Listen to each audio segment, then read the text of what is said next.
you doing, everybody? Kenny Ducey here for the Action Network, ready to give out 2 plays for Wednesday's card. This is Daily Action Picks for December 15th. Now, I want to start with a later game because it's my favorite game on the slate. It is the Clippers and the Jazz, a rematch of last year's epic playoff clash.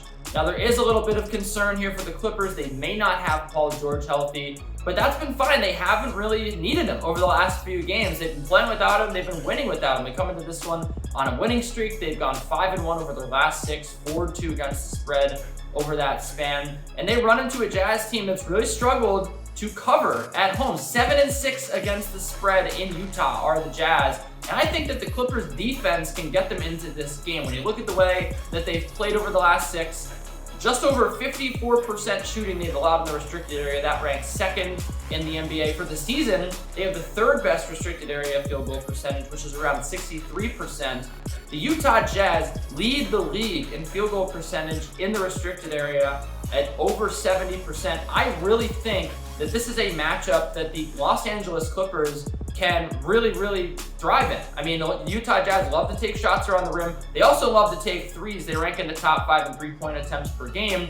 The Los Angeles Clippers have the 6th best three-point defense. All in all, I just think that this is a really good defensive matchup for the Clippers. They have the ability to suffocate the Utah Jazz inside, limit some threes, and really make Utah uncomfortable here on offense. And I think that combined with a slower pace to this game should lead us to a cover here. The Utah Jazz should keep this to single digits. I also think that there's a chance that Paul George plays in this game. Paul George had a lot of time to rest this injury. The fact that he's questionable here, that's a little promising, so that's an added bonus. But I think that the depth of the Clippers, Luke Kennard and Terrence Mann have done a very good job in Paul George's absence. This is a very deep team. They've even reached as deep as Brandon Boston Jr. at times this year when they dealt with COVID to get them some buckets.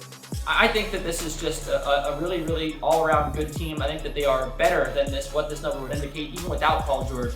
And I like them to cover the spread at plus 9.5.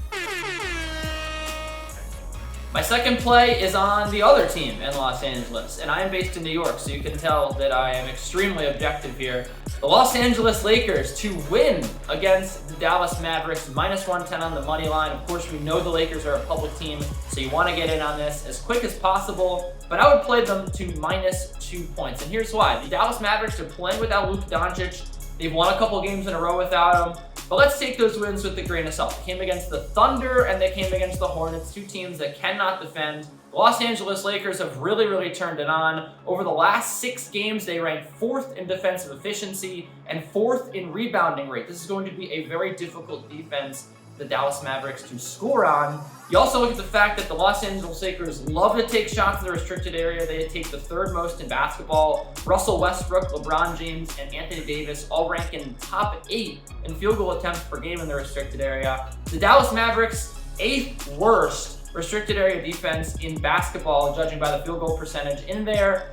I think this is going to be a pretty adverse matchup for the Dallas Mavericks defense. You also consider the fact that the Los Angeles Lakers, while they've been bad against the spread, 11-17 this year, 4 of their 11 covers have actually come in the last 6 games. They've also thrived as underdogs against the spread this year. Of course, they're 1-point underdogs at some books. Some books are lay them as a 1-point favorite.